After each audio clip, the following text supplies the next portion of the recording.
परमेश्वर ने सुंदर अवसर दिया है, हम प्रभु की उपस्थिति में फिर से एक और बार हम आकर परमेश्वर के वचन की भेद को समझ सके, हम परमेश्वर की इच्छा के अनुसार चल सके। हालेलुया। परमेश्वर की अनुग्रह हमारे ऊपर निरंतर होते रहे। हालेलुया। परमेश्वर महान है। जल्दी आने वाला प्रभु यीशु मसीह के मधुर नाम से आप सब लोगों को प्रेमी सलाम।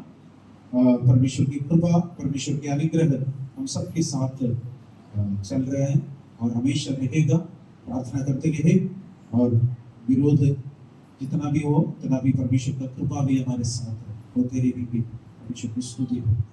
आज हम लोग जो कई दिनों से हम लोग पढ़कर आ रहे थे, परमेश्वर कलीसिया से कुछ बातें करने चाहते थे। हम उसके अनुसार हम चलते तो परमेश्वर के अनुग्रह मिलेगा। आजकल कई गलत उपदेश देखकर लोगों को परमेश्वर से वंचित कराने के लिए तमाम प्रकार का गलत उपदेश फैलने का इस समय में, इस युग में हम लोग सावधान रहना है। परमेश्वर के बोझ देने की वजह से मैं ये बात आपको सिखा रहा है। और 6 कलीसिया के बारे में हम लोग देखा। आज 7वें कलीसिया के बारे में देखेंगे। आज ये भाग यहाँ पर समाप्त हो जाएगा। कलीसिया के बारे में प्रभु बात कर रहा था। मैंने हमेशा बोला ये कलीसिया का एक सबसे पहले वहां का एशिया माइनर का यानी वहां का जो लोगों का उस जगह का कलीसिया के बारे में बोलते हैं। दूसरा उस कलीसिया का पीरियड होते समय होते थे, उस समय के लोगों से परमेश्वर बात करते हैं। और आज हम लोग इधर बैठ रहे हैं, हमसे भी बात करते हैं। इसलिए ध्यान से परमेश्वर के वचन को हम अध्ययन करें और परमेश्वर के वचन को हम देखेंगे और अच्छी भूमि पर गिरा हुआ बीज के समान रहे। उसको चिड़िया उठाने के लिए अनुमति नहीं देना। नींद आ जाती तो मुंह धोकर अंदर बैठ लेना। और परमेश्वर की ओर हम देखिए बहुत महत्वपूर्ण बात हम लोग आज पढ़ने जा रहे हैं। प्रकाशित वाक्य का पुस्तक में से हम लोग पढ़ रहे हैं। प्रकाशित वाक्य का पुस्तक 3 अध्याय 14 वचन से लेकर 22 वचन तक हमें परमेश्वर कुछ बातें करना चाहते हैं। पढ़ेंगे। लौदीकिया की कलीसिया के दूत को यह लिख, जो आमीन और अविश्वास योग्य और सच्चा गवाह है और परमेश्वर की सृष्टि का मूल कारण है, वह यह कहता है कि मैं तेरे कामों को जानता हूँ कि तू न तो ठंडा है और न गर्म। भला होता कि तू ठंडा और गर्म होता, इसलिए कि तू गुनगुना है और न ठंडा है और न गर्म। मैं तुझे अपने मुंह में से उगलने पर हूँ। तू कहता है कि मैं धनी हूँ और धनवान हो गया हूँ और मुझे किसी वस्तु की घटी नहीं, और यह नहीं जानता कि तू अभागा और तुच्छ और कंगाल और अंधा और नंगा है। इसीलिए मैं तुझे सम्मति देता हूँ कि आग में ताया हुआ सोना मुझसे मोल ले कि तू धनी हो जाए, और श्वेत वस्त्र ले ले कि पहनकर तू अपने नंगेपन की लज्जा न हो, और अपनी आंखों में लगाने के लिए सुरमा ले कि तू देखने लगे। मैं जिन जिन से प्रेम करता हूँ उन सबको उल्हाना और ताड़ना देता हूँ। इसलिए सरगर्म हो और मन फिरा। देख, मैं द्वार पर खड़ा हुआ खटखटाता हूँ। यदि कोई मेरा शब्द सुनकर द्वार खोलेगा तो मैं उसके पास भीतर आकर उसके साथ भोजन करूंगा और वह मेरे साथ। जो जय पाए मैं उसे अपने साथ अपने सिंहासन पर बैठाऊंगा, जिसे मैं भी जय पाकर अपने पिता के साथ उसके सिंहासन पर बैठ गया। जिसके कान हो वह सुन ले कि आत्मा कलीसिया से क्या कहता है। सर्वशक्तिमान दयालु पिता परमेश्वर, हम आपको धन्यवाद देते हैं मेरा खुदा, इस वचन की भेद को प्रभु अब हमारे लिए खोल कर दे दीजिए ताकि इस वचन अच्छी तरह से हम समझ सकें। परमेश्वर का अनुग्रह और कृपा मेरे बच्चों के ऊपर रख दीजिए। सुनने वाला हर एक लोग आशीषित होने के लिए और वचन के अनुसार चलने के लिए प्रभु परमेश्वर सहायता के लिए परमेश्वर आप इस वचन के गुप्त बातों को हमारे लिए खोल कर दे दीजिए। इस वचन के खिलाफ में आने वाले सारे अंधकार की दुष्ट शक्तियों को, शैतान की सारी योजनाओं को यीशु नासरी के नाम से खंडन करते हैं। शैतान की सारी योजना यीशु के नाम से नष्ट करते हैं, नाकाम करते हैं। तो परमेश्वर हरेक वचन हरेक हृदय के अंदर अच्छी भूमि पर गिरा हुआ वचन के समान 100 गुना फल लाने के लिए सहायता है। यीशु के नाम से मांगते हैं, सुनो कबूल। आमीन आमीन। इस कलीसिया का नाम है लौदीकिया का कलीसिया। इस कलीसिया आखिरी कलीसिया थे, 7वें कलीसिया। इस कलीसिया तुर्की में होते थे। मैंने हमेशा हम लोग देखा वो तुर्की ये है। अभी हम इतना कलीसिया के बारे में देख लिया। अभी ये वाला कलीसिया है लौदीकिया का कलीसिया। उस कलीसिया के बारे में प्रभु का वचन कह रहे हैं। इस कलीसिया बहुत बड़ा धनवान कलीसिया थे, पैसा से धनवान। इस 7वें कलीसिया में 2 कलीसिया बहुत बड़ी धनवान वाला कलीसिया था। हम ये देखे, ये लौदीकिया कलीसिया और ये सरदीस का कलीसिया। ये 2 कलीसिया पैसा में बहुत था, लेकिन आत्मिक गिरी में बिल्कुल बेकार था। उसके बारे में परमेश्वर कुछ बातें कहना चाहते हैं। उस समय बीसी यानी ईसा पूर्व 261 से लेकर 241 का समय पर एक राजा वहां पर होते थे। उस राजा का नाम था अंतियोकस सेकंड। ये वाला अंतियोकस सेकंड। इस अंतियोकस सेकंड ने इस शहर को स्थापना किया, लौदीकिया का शहर स्थापना किया। उनकी बीवी का नाम लवोदिसी, ये बीवी का नाम थी, लेकिन ये ऐसे कार्टून में दिया है आपके जानकारी के लिए, क्योंकि बीसी का है, फोटो मिलना मुश्किल है। आप ध्यान रखिएगा, लवोदिसी के नाम से उस शहर का नाम जाना गया लवोदिकिया। ये राजा अंतियोकस सेकंड ने उस समय स्थापना किया। बहुत बड़ा अमीर एक जगह है, बिजनेस सेंटर थे, बहुत बड़ा बिजनेस सेंटर। ग्रीक लोगों का बहुत बड़ी योगदान वहीं पर होते रहते थे। और इतिहास और साइंस टेक्नोलॉजी, उस समय का साइंस वहां पर चल रहे थे। आप विशेष कर ये लोगों ने कुछ मिट्टी उसी प्रकार के होते थे, उस मिट्टी से बोलते थे वो एक विशेष दवा मिलाकर वो लगा दिया तो आंख बहुत अच्छा से दिखेगा करके बोलते थे। मेडिकल करते थे। आखिर में वहां का मिट्टी चेक करकर साइंटिस्ट ने कहा कोई फर्क नहीं था। एक बहुत बड़ी एक शहर थी, ये तुर्की में होते थे। अंतियोकस दूसरा ने उसको स्थापित किया है। लवोदिकिया का मतलब यह है लोगों का न्याय, लोगों का न्याय। इस कलीसिया का पीरियड 20 और 21वीं शताब्दी को दर्शा रहा है। अभी जब हम लोग 21वीं शताब्दी में हैं, कुछ कलीसिया इसी प्रकार को दिखने मिलेगा, ना तो ठंडा ना तो गर्म। एक कलीसिया पिछले बार हम लोग देखा, फिलोडेल्फिया का कलीसिया देखा था पिछले हफ्ते। फिलो और अडल्फोस हम देखा, 2 ब्रदर भाई लोग, दोनों राजा लोग थे। दोनों राजा लोगों के बीच में प्रेम थे, इसलिए एक व्यक्ति ने अपने राज्य का नाम फिलोडेल्फिया कर रखा। इसका मतलब भाइयों के बीच का प्रेम। एक कलीसिया परमेश्वर के लिए प्रज्वलित होते रह रहे, इसी समय पर दोनों एक ही समय पर चल रहे। एक कलीसिया ठंडा होते रह रहे, उसके बारे में आप बता रहे हैं, लवोदिकिया का कलीसिया। और वहां का जो लवोदिकिया का लोग पूजा करने वाला दो देवता थे, एक जुपिटर है, दूसरा था ज्यूस। ये दो देवता इन लोग वहां पर पूजा करते थे। मैं आपको थोड़ा सा इतिहास बता रहा था।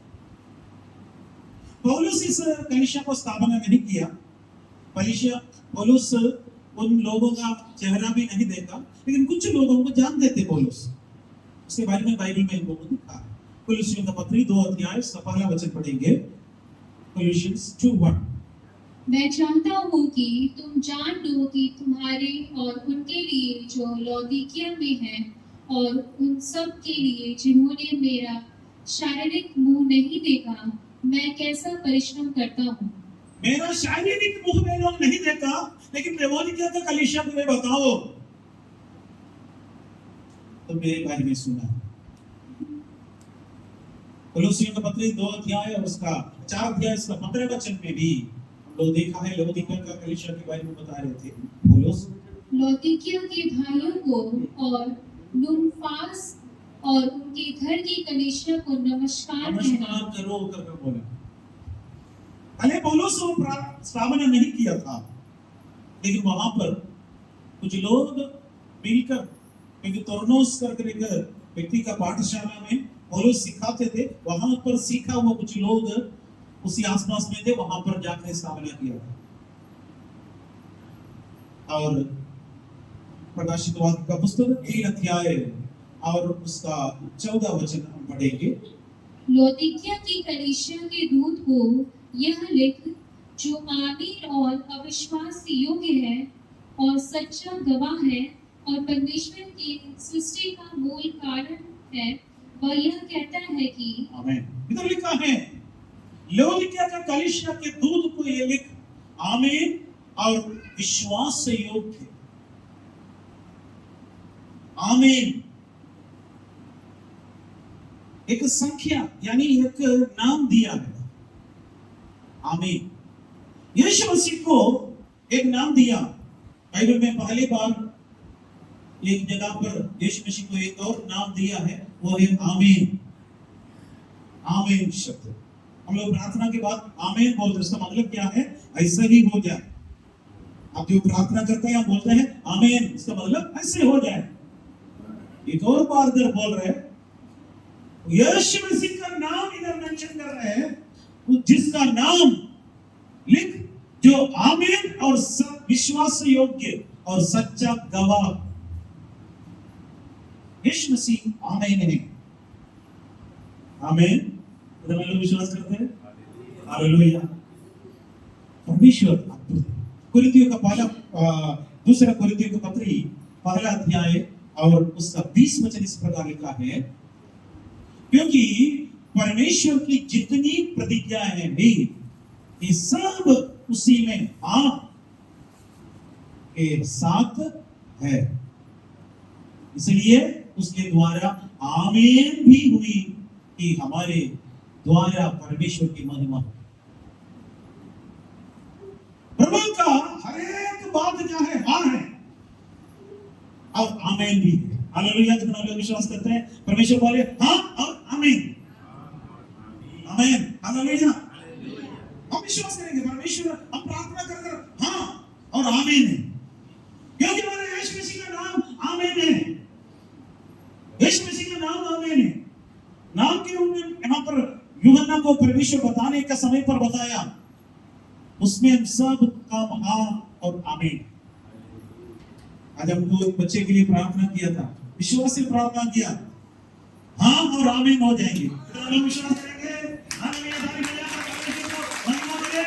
हाँ और आमीन होने वाला परमेश्वर उसको एकदम से भरने के लिए भी वो शक्तिशाली परमेश्वर है। आपके जीवन में जो भी कठिन अवस्था है, मेरे प्यारो, आप बहुत बड़ा समस्या में है, क्या आप बीमार में है, क्या आप बहुत बड़ा समस्या में है, प्रार्थना करिए हाँ और आमीन बोलने वाला परमेश्वर आज आपके लिए कार्य करेगा। विश्वास करने वाला विश्वास से प्राप्त करे। हाँ और आमीन है। कौन से बात कर रहे हैं? हालेलुया। आम और आमीन है। आमीन है। शत्रु शैतान क्या करेगा? लज्जित होगा। ये याद रखिए। अधिकार किसके पास है? परमेश्वर के पास है। किसके पास है? वो अधिकार परमेश्वर आपको भी दिया है, मुझको भी दिया है। हालेलुया। परमेश्वर अधिकार दिया, हम हमारे होठों से अंगीकार करना तो नहीं है। हृदय से विश्वास कर मुंह से अंगीकार करेगा, तुम्हारा क्या होगा? उद्धार हो जाएगा। क्या हो जाएगा? उद्धार हो जाएगा। हृदय से विश्वास करेगा, मुंह से अंगीकार कर, हाँ मैंने बोलेंगे, मेरे परमेश्वर ने बोल दिया था, हाँ हाँ मैंने। और दूसरा नाम शक करने का कोई जरूरत नहीं। परमेश्वर की स्तुति, परमेश्वर के एक एक प्रॉमिस, एक एक वायदा है। कितना वायदा है परमेश्वर ने दिया प्रभु के वचन के अंदर। किसी से सुनने गवाही देते बोला है, डर परेशान आ रहे थे, प्रभु ने क्या कहा? डरो मत, मैं तुम्हारे साथ हूं। किसी ने बोला गवाही, अच्छा लगा, मुझे बहुत अच्छा लगा। आप सड़ी बोले, डरो मत, मैं तुम्हारे साथ हूं। इसका मतलब हाँ और हाँ में हमसे बोलता है डरो मत। हालेलुया, ताली बजाइए। जीवित है, सच्चा है, हाँ और हाँ में उनके पास। परमेश्वर की महिमा और जीवन में प्रभु बहुत बड़ी बड़ी कार्य करेगा। कुलुसी का पत्री 2 अध्याय उसका 9 वचन पढ़ेंगे। क्योंकि उसमें ईश्वरत्व की सारी परिपूर्णता सदैव वास करती है। यीशु मसीह में संपूर्ण ईश्वरत्व की सारी परिपूर्णता सदैव वास करती है। यीशु मसीह के अंदर का ईश्वरत्व अलग नहीं हुआ। यीशु स्वर्ग छोड़कर, सिंहासन छोड़कर, महिमा छोड़कर इस पृथ्वी पर जरूर आया, लेकिन यीशु मसीह अपना ईश्वरत्व छोड़ा नहीं। याद रखिए, हालेलुया। हमारा यीशु मसीह स्वर्ग छोड़ा, हमारा यीशु मसीह स्वर्ग सिंहासन छोड़ा, हमारा यीशु मसीह स्वर्गीय महिमा छोड़ा, स्वर्ग में सारे लोग आदर सम्मान करें वो भी छोड़ा, इस पृथ्वी पर आया, लेकिन ईश्वरत्व नहीं छोड़ा। उसमें संपूर्ण ईश्वरत्व वास कर रहे हैं। वो हमसे बोल रहे, आपसे बोलता है, मेरा बेटा, मेरा बेटी, तुम डरो मत। हालेलुया। हम किसका विश्वास करेगा? हम किसका विश्वास करेगा? यीशु का या और किसी का? आमीन, आमीन, हालेलुया। उसका नाम आमीन है, उसका नाम हाँ और आमीन है। हमसे बात कर रहे हैं परमेश्वर, कलीसिया से बात कर रहे हैं परमेश्वर। हालेलुया। क्योंकि यूहन्ना ने सुसमाचार पहला अध्याय उसका 3 वचन इस प्रकार लिखा है, सब कुछ उसी के द्वारा सब उत्पन्न हुआ, कुछ उसी के द्वारा उत्पन्न हुआ, और जो कुछ उत्पन्न हुआ है, और जो कुछ उत्पन्न हुआ है, उसमें से कोई भी वस्तु उसके बिना उत्पन्न नहीं हुआ। उसमें से कोई भी वस्तु उसके बिना उत्पन्न नहीं हुआ। सब कुछ उसी के द्वारा उत्पन्न हुआ, यीशु मसीह के द्वारा। आमीन, हालेलुया। आमीन आपसे बात कर रहा है। आमीन कौन है? यीशु है। सब कुछ उसी के द्वारा उत्पन्न हुआ।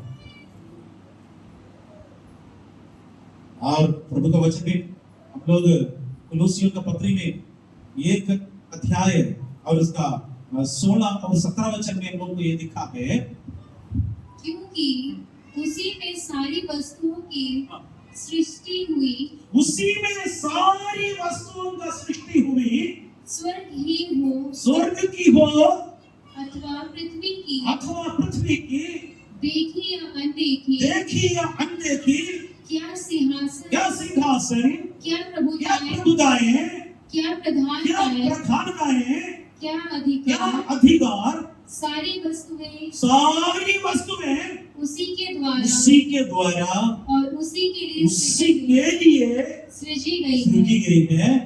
वही सब वस्तुओं में वही सब वस्तुओं में प्रथम है और सब वस्तुएं उसी में स्थिर रहती हैं। उसी में स्थिर रहती है। हालेलुया। सब वस्तुएं प्रभु यीशु मसीह सारी उसी में सृष्टि है, उसी के द्वारा हुआ। जो सिंहासन हो सकते हैं, प्रभुता हो सकते हैं, प्रधानता हो सकते हैं, अधिकार होते हैं, सारी वस्तुएं उसी के द्वारा उसी के लिए सृजी गई है। Hallelujah, hallelujah. यीशु मसीह के परमेश्वर की महिमा हो, उसी के लिए उसी के द्वारा सब कुछ बन गया। मनुष्य को थोड़ा बहुत छोटा बहुत अधिकार है, लेकिन सब कुछ अधिकार नहीं। सारे अधिकार किसका है? जो आमीन बोलते हैं ना, हालेलुया, आमीन है उसका नाम, वो परमेश्वर का नाम है। Hallelujah, hallelujah. उसका 3 अध्याय का 15 और 16 वचन पढ़ेंगे, 15 वचन पढ़ेंगे।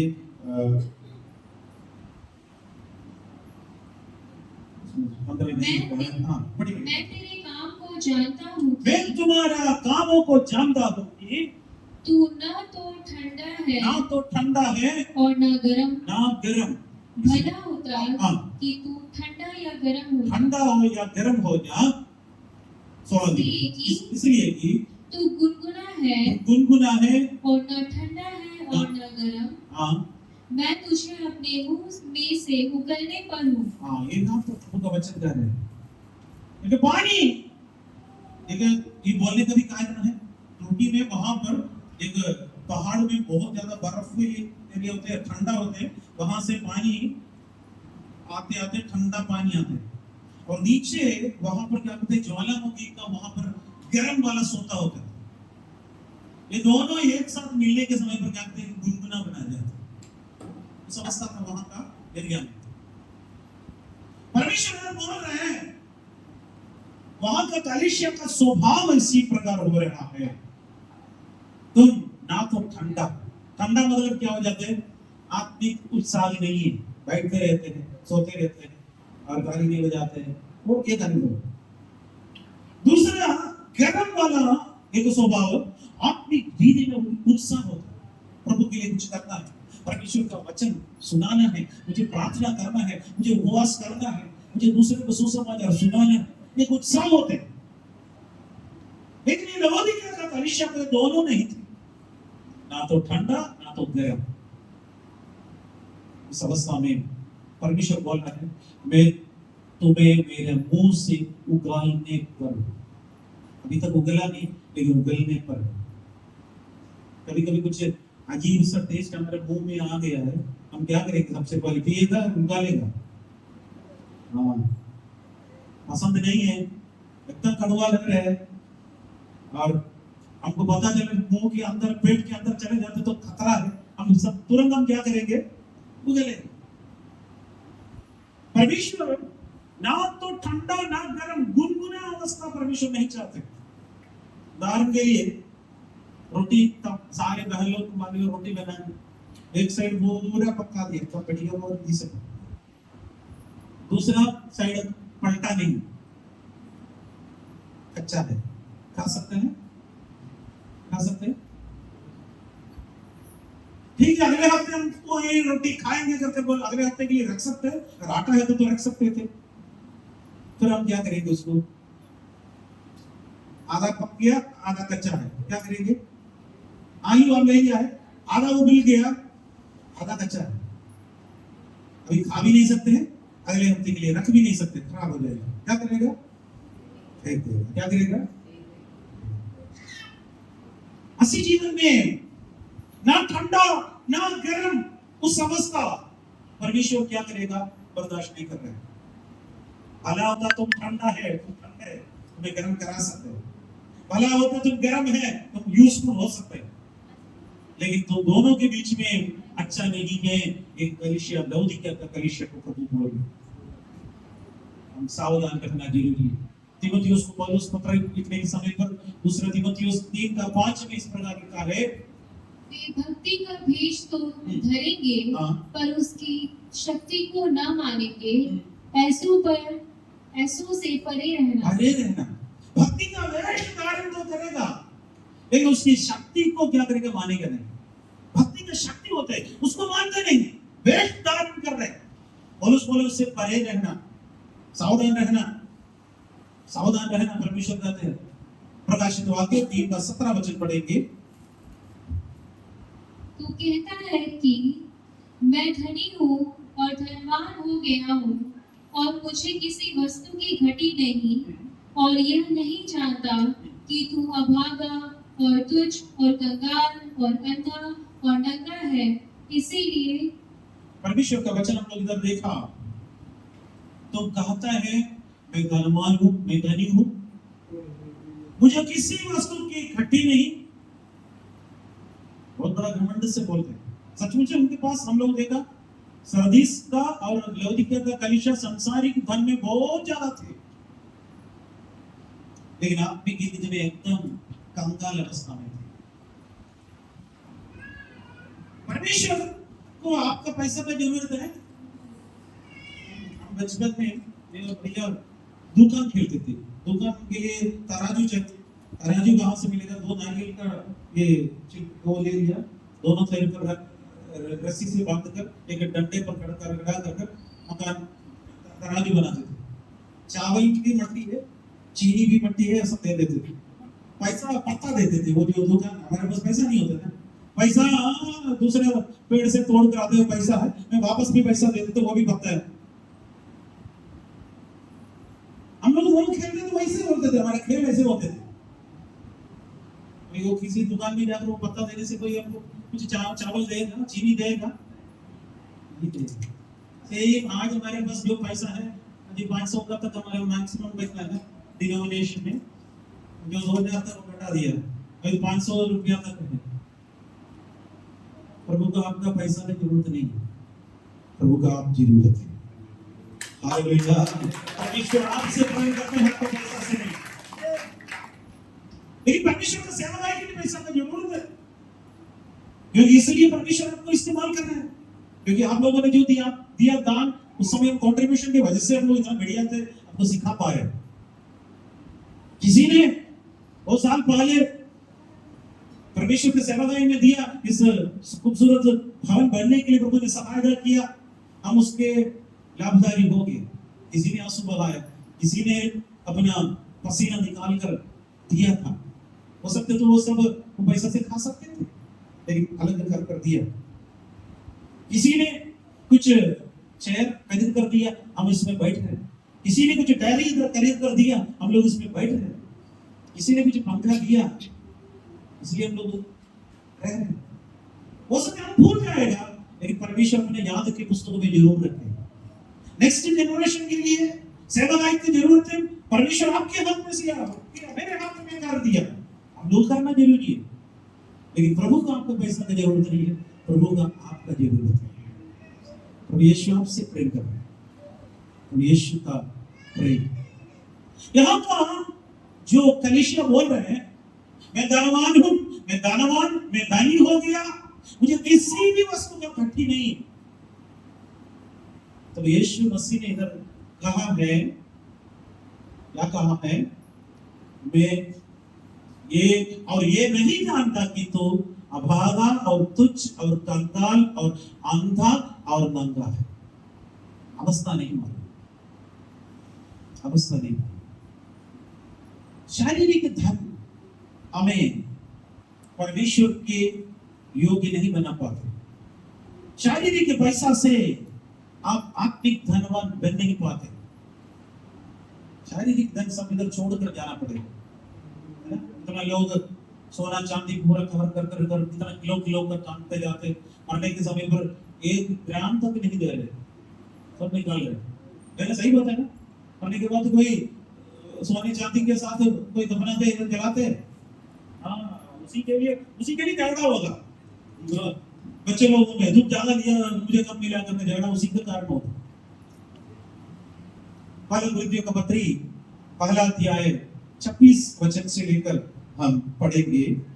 हे भाइयों, अपने बुलाए जाने को तो सोचो कि न शरीर के अनुसार बहुत ज्ञानवान और न बहुत सामर्थी और न बहुत कुलीन बुलाए गए, परंतु परमेश्वर ने जगत के मूर्खों को चुन लिया कि ज्ञानवानों को लज्जित करे, और परमेश्वर ने जगत के निर्बलों को चुन लिया है कि बलवानों को लज्जित करे, और परमेश्वर ने जगत के नीचे और तुच्छों को वरन जो है भी नहीं उनको भी चुन लिया कि उन्हें जो है व्यर्थ ठहराए, ताकि कोई प्राणी परमेश्वर के सामने घमंड न करने पाए, परंतु उसी की ओर से तुम मसीह यीशु में हो, जो परमेश्वर की ओर से हमारे लिए ज्ञान ठहरा, अर्थात धर्म और पवित्रता और छुटकारा, ताकि जैसा लिखा है वैसा ही हो, जो घमंड करे वह प्रभु में घमंड करे। घमंड करे,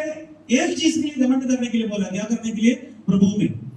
इस संसार के धनवानों को लज्जित कराने के लिए परमेश्वर ने कंगालों को चुन लिया। आमीन। बुद्धिमानों को लज्जित कराने के लिए परमेश्वर ने किसको चुन लिया है? मूर्खों को। उसमें से हम भी एक था।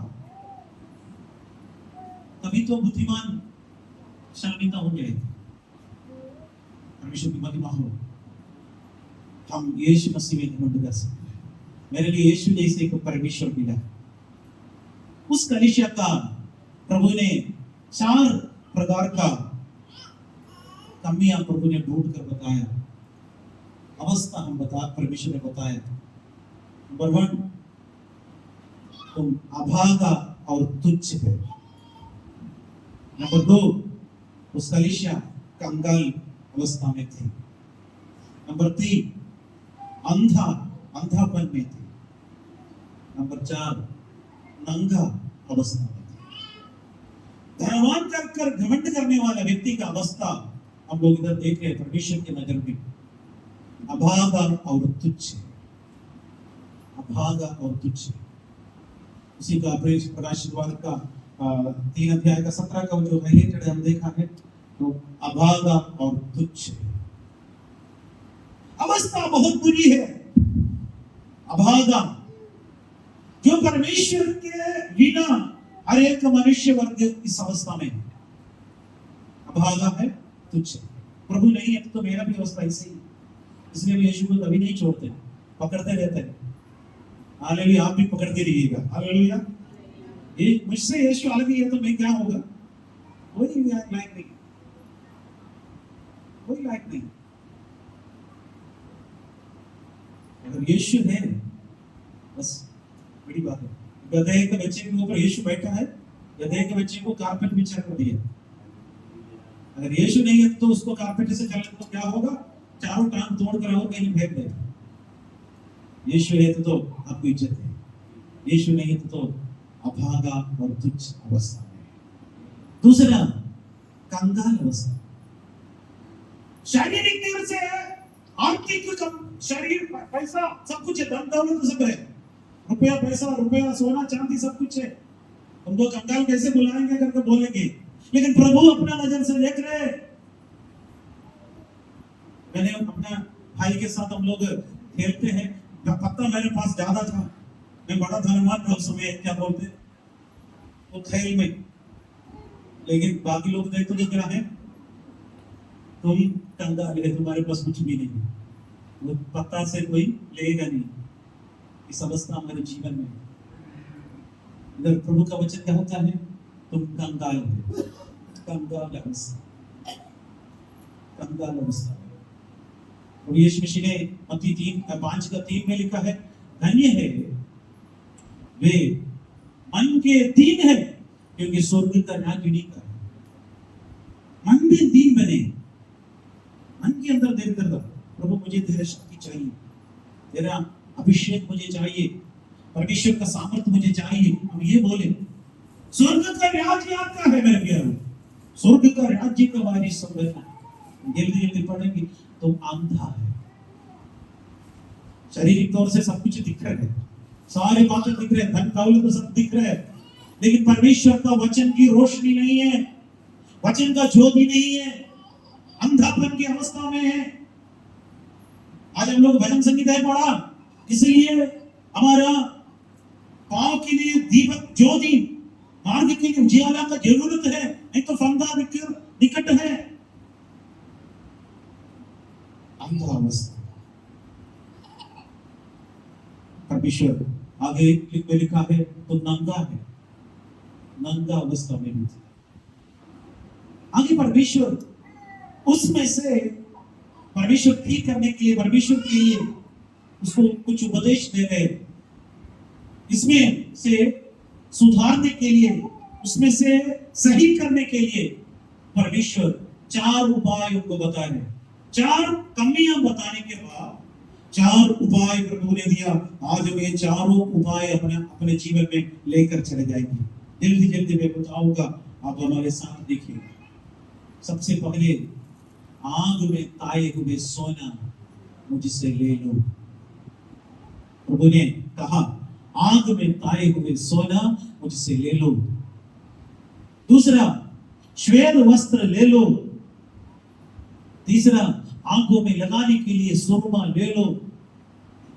चौथा, जागृत रहो, जागृत रहो। ये चार बात हम लोग देखना जरूरी है। आग में ताया हुआ सोना, 3 अध्याय के 18 वचन का जो हाईलाइटेड सिर्फ पढ़िएगा, टाइप देखो अभी से। आग में ताया हुआ सोना मुझसे मोल ले कि तू धनी हो जाए। आग में ताया हुआ सोना मुझसे मोल ले को धनी हो जाए। आत्मिक धनवान बनने के लिए परमेश्वर की आग में ताया हुआ सोना मोल लेना जरूरी है। ये आग में ताया हुआ सोना क्या दर्शा रहा है? यीशु मसीह का बहुमूल्य लहू को दर्शा है।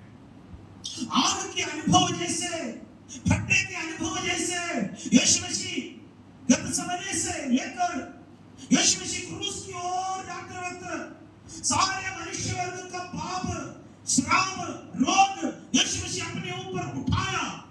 उस लहू से हमें छुटकारा मिल रहा है। इसलिए प्रभु बोल रहे हैं, इस आग में ताए हुए सोना मुझसे मोल ले। कितना लोगों को यीशु मसीह का लहू का जरूरत है? हम प्रभु से बोले, प्रभु यीशु अपने लहू से मुझे शुद्ध करिए परमेश्वर।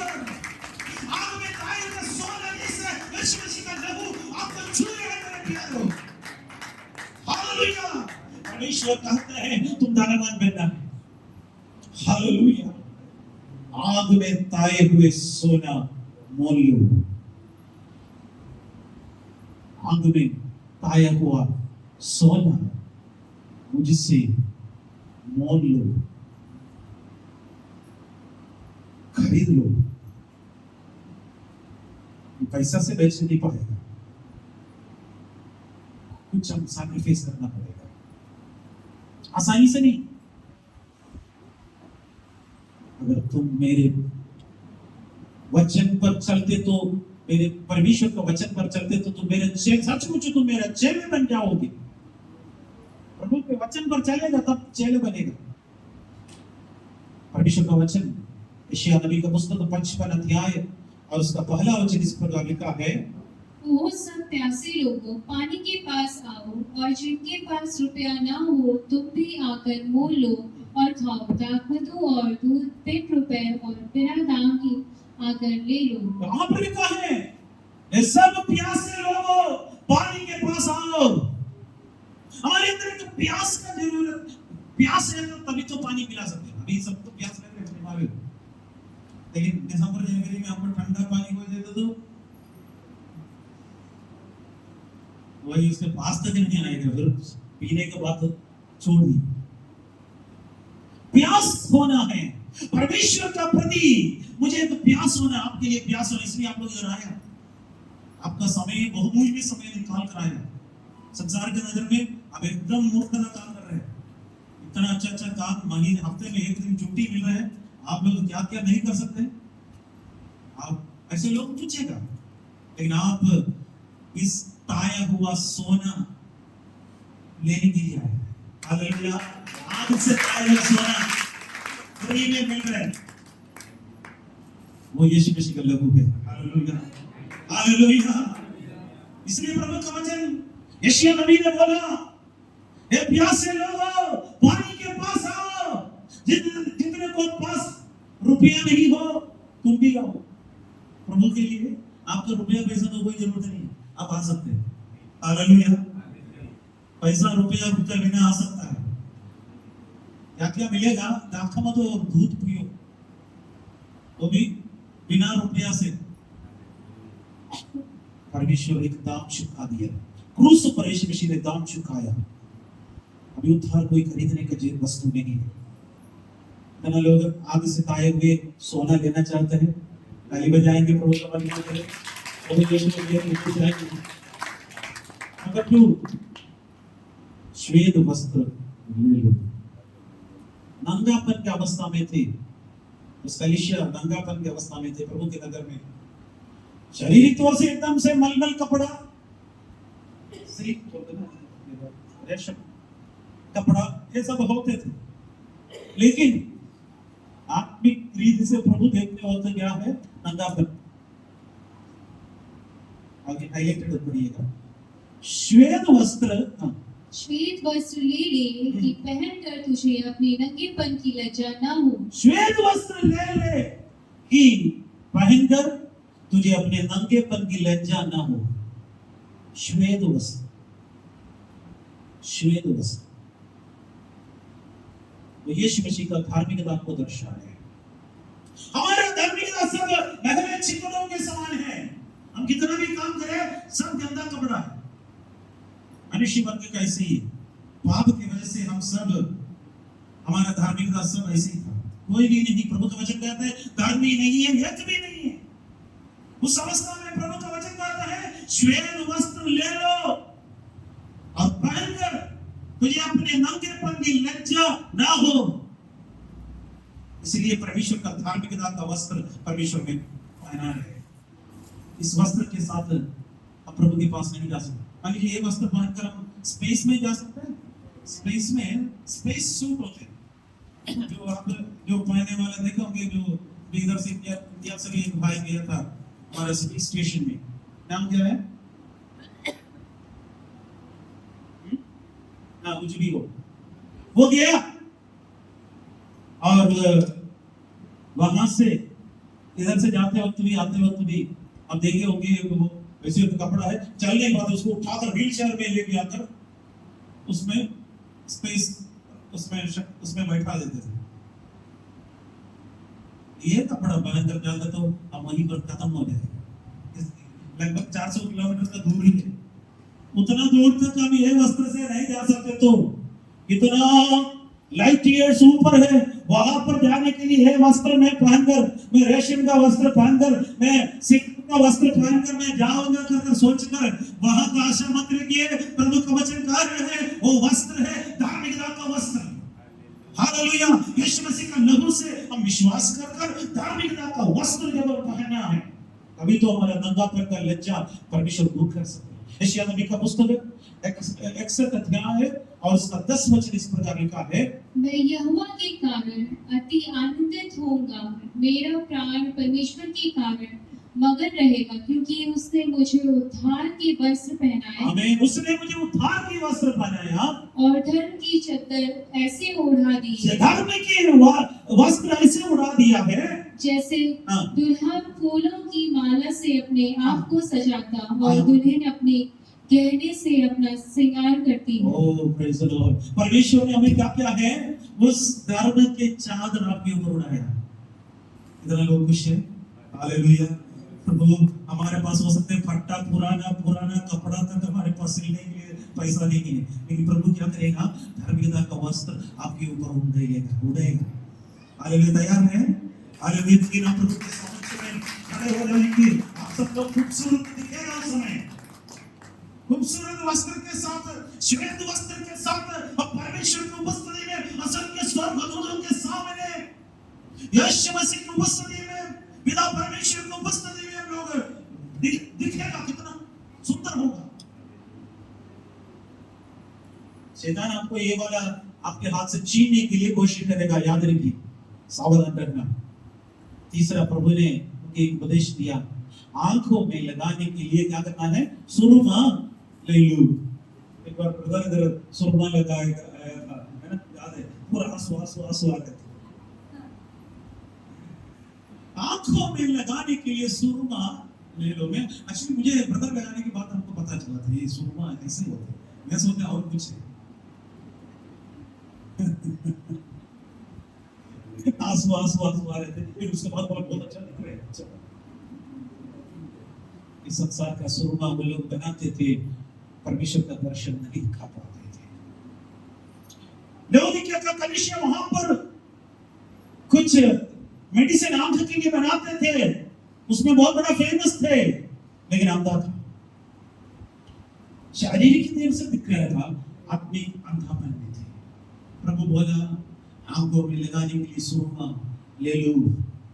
वो क्या दर्शा रहा है? पवित्र आत्मा का शक्ति को दर्शा रहा है। हालेलुया। आपको वचन का गहरी बात देखना है। पवित्र आत्मा का अभिषेक होना चाहिए, पवित्र आत्मा का सामर्थ होना चाहिए। पवित्र आत्मा आपको सिखाएगा क्या करना है, क्या नहीं करना है। हालेलुया। पढ़िएगा, आंखों में लगाने के लिए हम अपनी आंखों में लगाने के लिए सुरमा लेके तू देखने लगे। तुम ले देखने लगे, आंखों में लगाने के लिए। यूहन्ना सुसमाचार में 16 अध्याय इसका 8वां वचन में पवित्र आत्मा के बारे में लिखा है, वह वह आकर संसार को पाप और धार्मिकता और न्याय के विषय में निरंतर करेगा। आमीन। पवित्र आत्मा आएगा, संसार पाप और धार्मिकता और न्याय के विषय में निरुत्तर करेगा। संसार को पाप और धार्मिकता और न्याय के विषय में निरुत्तर करेगा पवित्र आत्मा। पाप के बारे में हमें परमेश्वर समझाएगा, धार्मिकता के बारे में करेगा, न्याय का बारे में बताएगा। पवित्र आत्मा इसलिए सुनना चाहिए, इसलिए आंख में लगाने के लिए पवित्र आत्मा का दर्शन हमें पाना जरूरी है। आखिरी में प्रभु ने ये कहा, तुम क्या करना है, जागृत रहे। अब जागृत नहीं रहते तो हमें क्या करेगा, शैतान हराएगा। जागृत रहे, इसमें लिखा है सरगर्म हो जाओ। इसका मतलब ना तो ठंडा था ना तो गर्म था, गुनगुना अवस्था दूर होना, सरगर्म हो, जागृत हो, जागृत हो। मेरे और आपके जीवन में एक जागृत अवस्था होना जरूरी है। परमेश्वर की महिमा हो। आखिरी में हम 3 का 20 से लेकर 22 तक पढ़ेंगे। देख, मैं तेरे द्वार पर खड़ा हुआ खटखटाता हूँ। यदि कोई मेरा शब्द सुनकर द्वार खोलेगा तो मैं उसके पास भीतर आकर उसके साथ भोजन करूंगा और वह मेरे साथ। जो जय पाए मैं उसे अपने साथ अपने सिंहासन पर बैठाऊंगा, जैसा मैं भी जय पाकर अपने पिता के साथ उसके सिंहासन पर बैठ गया। जिसके कान हो वह सुन ले कि आत्मा कलीसियाओं से क्या कहता है। देख, मैं द्वार पर खड़ा होकर खटखटाता हूं। यदि कोई मेरा शब्द सुनकर द्वार खोलेगा तो मैं उसके पास भीतर आकर उसके साथ भोजन करूंगा। अभी कलीसिया के अंदर नहीं, बाहर है यीशु। दुख की अवस्था। एक कलीसिया लवोदिकिया का कलीसिया के बाहर यीशु है। हम देखा है फिलाडेल्फिया के कलीसिया में परमेश्वर की उपस्थिति से भरा है। दोनों एक ही पैरेलल चल रहा था। एक ना तो ठंडा ना गर्म, उस अवस्था में जाने वाला कुछ कलीसिया हमें मिलता है, लेकिन आत्मिक उत्साह से चलने वाला भी एक ग्रुप है, याद रखिएगा। लेकिन बहुत कम लोग होगा। यीशु मसीह के आगमन तक ये दोनों चले जाएंगे। द्वार पर खटखटा है यीशु, आपका हृदय के द्वार पर खटखटा है। यीशु की जेंटलमैन है, खटखटाएगा। अगर खोला नहीं है तो द्वार दांत मार कर तोड़ कर अंदर नहीं घुसते। यीशु मसीह कैसे था, आदत है नहीं। यीशु जेंटलमैन, द्वार पर खटखटा है। क्या आप द्वार खोलने के लिए तैयार हैं? मैं आपसे प्रश्न पूछना चाहता हूँ। यीशु मसीह आपसे प्यार करना चाहता है, द्वार पर खड़े होकर खटखटा है, भीतर आने की इच्छा है। यीशु अंदर है तो आप एक इज्जत का पात्र बन जाएगा। याद रखिए, जो जय पाएगा मैं उसे अपने साथ अपने सिंहासन पर बैठाऊंगा। जय पाने वाले को प्रभु क्या करेगा, सिंहासन पर बैठाऊंगा। मैं कई बार सोचा कैसे होगा। परमेश्वर का सिंहासन बहुत बड़ा है, उसमें हम सब लोग होगा, तब यीशु मसीह के क्रोध में होना चाहिए। सही बात है ना? हालेलुया। बच्चों को लेंगे, कुर्सी पर बैठते तो अपने बच्चे को गोद में बैठाते हैं, नीचे बैठते तो अपने बच्चे को गोद में बैठाते हैं। उसी प्रकार हमारे परमेश्वर आपको और मुझको, हम सबको अपनी गोद पर बैठाए। Hallelujah, hallelujah, hallelujah. सिंहासन पर बैठना तैयार है, यीशु मसीह का सिंहासन पर बैठना तैयार है। हालेलुया। क्रिश्चियनिटी एक मसीहत एक साधारण रिलीजन नहीं है, धर्म नहीं है, एक अनुभव है, यीशु मसीह के साथ चलने का अनुभव है। इस अनुभव को पाइए मेरे प्यारे, इस अनुभव में अब चलिए। यीशु आपसे प्यार कर रहे हैं, आपके लिए प्रार्थना करने जा रहे हैं। हालेलुया। अभी एक नया फैसला ले लीजिए। उस कलीसिया में सोचता है मैं धनवान हूं, मुझे धनी है, मुझे कोई कमी नहीं है कर सोचने वाले का अवस्था प्रभु जागृत कर देखा दिखाया। अवस्था बुरी थी, भागा था, कंगाल था, अंधा था, नंगा था। प्रभु ने बोला आग से ताए हुए सोना मुझसे ले लो, मोल लो, श्वेत वस्त्र ले लो,